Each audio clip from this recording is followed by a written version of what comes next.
देखिए, सनातन धर्म में बलि प्रथा आदिकाल से है, अनादिकाल से है, जिसका कोई चिन्ह नहीं है। और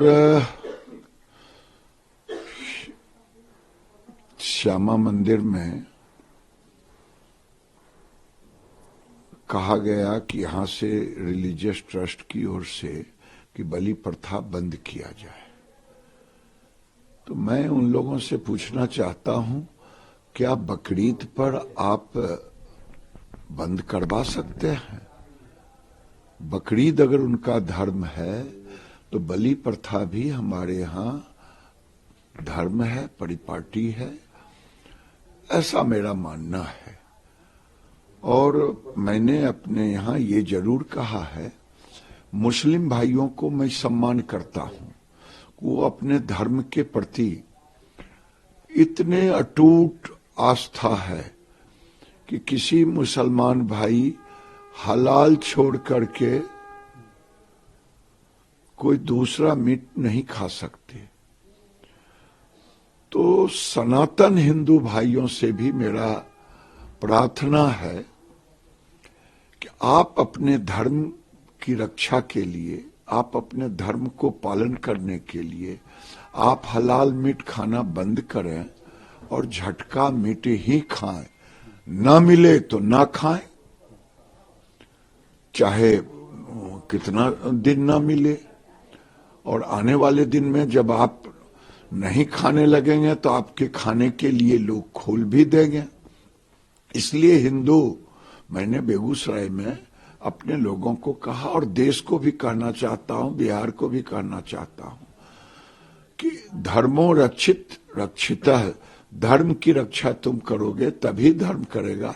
इसलिए हलाल ना खाएं, झटका ही खाएं, यही मैंने कहा है। दादा, इंडिया अलायंस की 3 बैठक हो चुकी है, कल दिल्ली में चौथी बैठक है और लालू जी, नीतीश जी आज जा रहे हैं। क्या लगता है 3 बैठक में कोई निष्कर्ष अभी तक निकला नहीं है? क्या निष्कर्ष निकलना है जब स्वार्थों का बंटवारा होना है?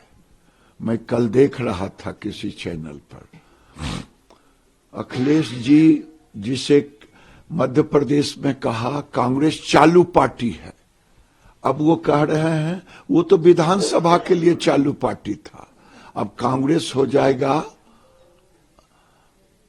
ठीक पार्टी। तो ये स्वार्थों का गठबंधन है, स्वार्थों के बंटवारे के लिए जा रहे हैं। जहां तक 1 to 1 का सवाल है, ये धोखा किसको दे रहे हैं? 1 to 1 तो बीजेपी के साथ, नरेंद्र मोदी के साथ लड़ ही रहे हैं भाई। आप बिहार में देखें 1 to 1 ही होगा ना,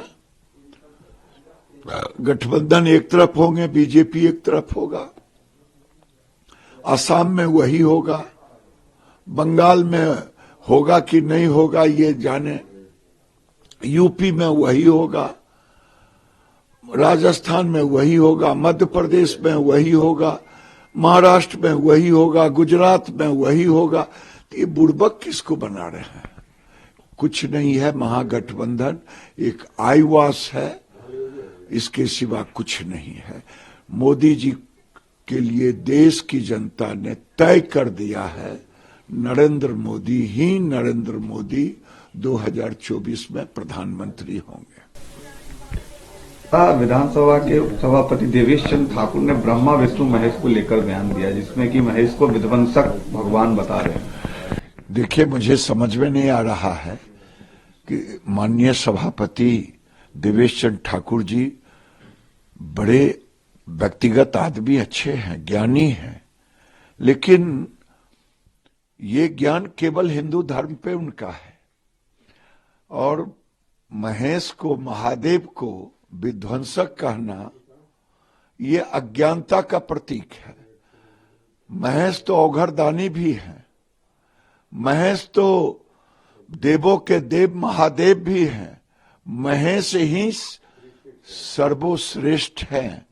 महेश के प्रति, शिव के प्रति, महादेव के प्रति विध्वंसक कहना ये अज्ञानता का प्रतीक है।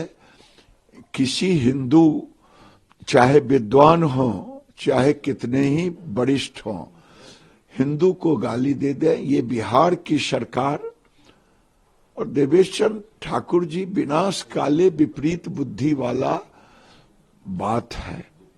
संगत से गुण होत है, संगत से गुण जात है।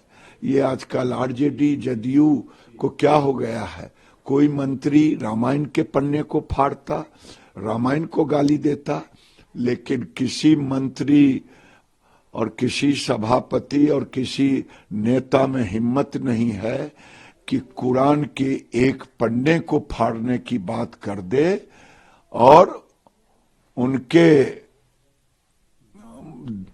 महापुरुष को, चाहे उनके जो भी हो, उनको कोई उन पर टिप्पणी कर दे। उन पर टिप्पणी करने के मुस्लिम धर्म पर किसी की हिम्मत नहीं है। वो जानते हैं हिंदू सहिष्णु है, हिंदू जातियों में बटा है, लेकिन भूले नहीं अति सर्वत्र बते बरजते। अगर हिंदुओं पर इसी धार्मिक आस्था पर अगर प्रहार होते रहा तो इसका खामियाजा महागठबंधन को भुगतना पड़ेगा।